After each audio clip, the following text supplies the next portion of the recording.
Hi, everyone. I am Kim Shapira. I am your Trimly coach, and I am so happy to be doing our weekly check-ins together. Please give me 1 second while I just rearrange the camera.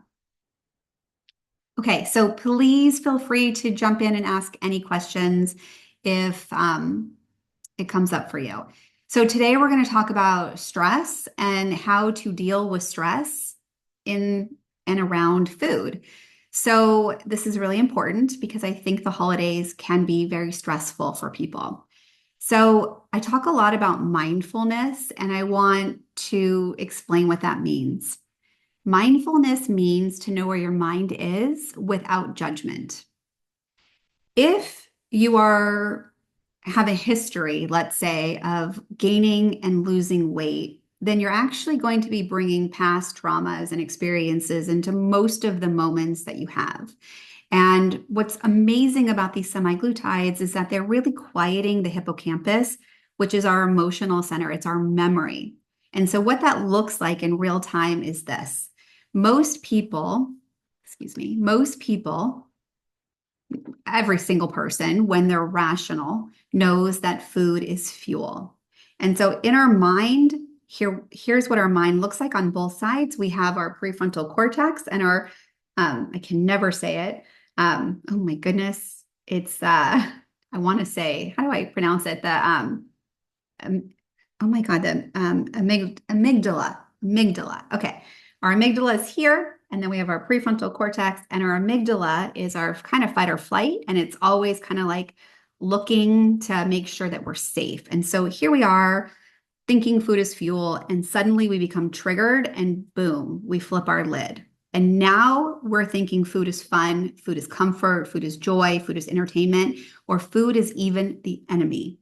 And so our goal is to do this as fast as we can, right? This is resilience. This is really probably the single most important thing that we can practice in order for us to be unaffected by life, really, right? Because life is just a constant amount of things. So when we wake up in the morning or when we, after a workout or we've had a great conversation with a friend, we really are here and we think food is fuel. And every single one of us has a different, pretty much like type of way in which we would be emotionally triggered. It could be a deadline, it could be somebody putting a lot of food in front of you. I had a client last week who was doing great on Thanksgiving, and then all of a sudden the pumpkin pie and the Krispy Kremes, and then there was like a cheese platter, and he just like flipped his lid and he couldn't get himself back to remembering that food was fuel. And that also happens when we restrict.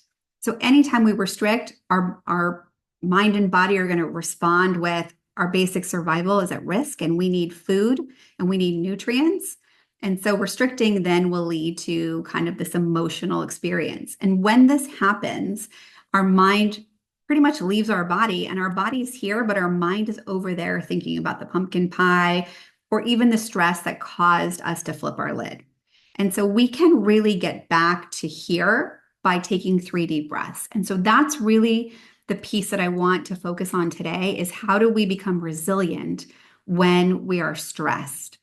And the way I like to think about this is like I have 3 daughters, and if any one of them came to me and they said, "Mom, I'm really stressed," I wouldn't say to them, "Let's go eat. That's a great way to deal with this emotion." I would probably say, "Let's take a deep breath," or "Let's go for a walk," or "This is going to pass and you'll be fine," right? One of those things instead of eating. But if you've ever experienced stress and you ate because of it, then what happens is the hippocampus, your memory center, says, "Gosh, your body is so uncomfortable. It's so contracted. It's so tight. But the last time we felt this way, we ate and we felt much better." And so we sensationalize that food because it's so much more fun than the way that we feel right now. And so your job is really, again, to practice resilience. How fast can I recover? How fast can I go from thinking food is fun or comfort or joy back into food is fuel? So this is very important. The type of breath that I like to recommend is taking 3 deep breaths, and we can practice it together now. You're going to use your nose the entire time. So you inhale from your chest. So it's an inhale, and then you keep inhaling from your belly. And then it's a long exhale from your nose. There's something super delicious about that exhale. We're going to do one more round. And in general, I want you to practice 3 rounds. So you inhale from your belly, and a long exhale. This really helps us do this and remind us that food is fuel. Okay. Does anyone have any questions? Let me just check the chat to make sure I'm covering all my bases. Okay. So we can't predict the storm. We can't predict when we're going to be triggered.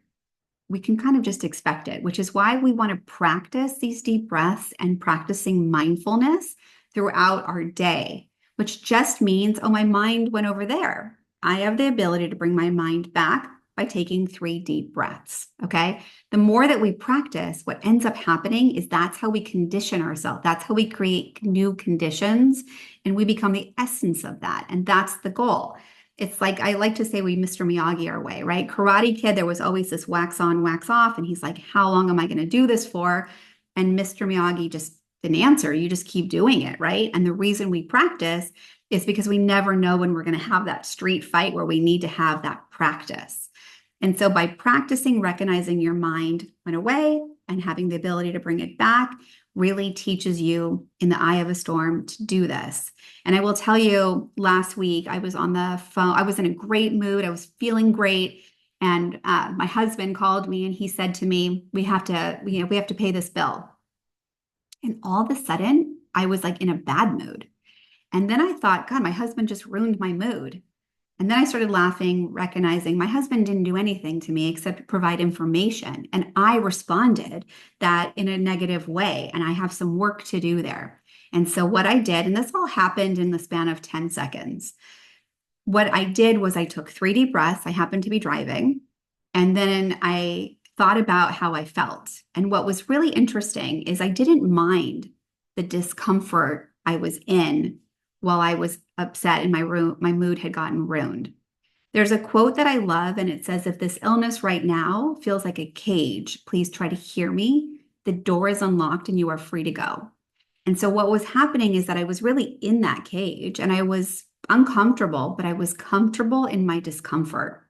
And I think most people who overeat or restrict understand how it's uncomfortable, but also kind of comfortable, especially when we don't know what it feels like outside of the cage.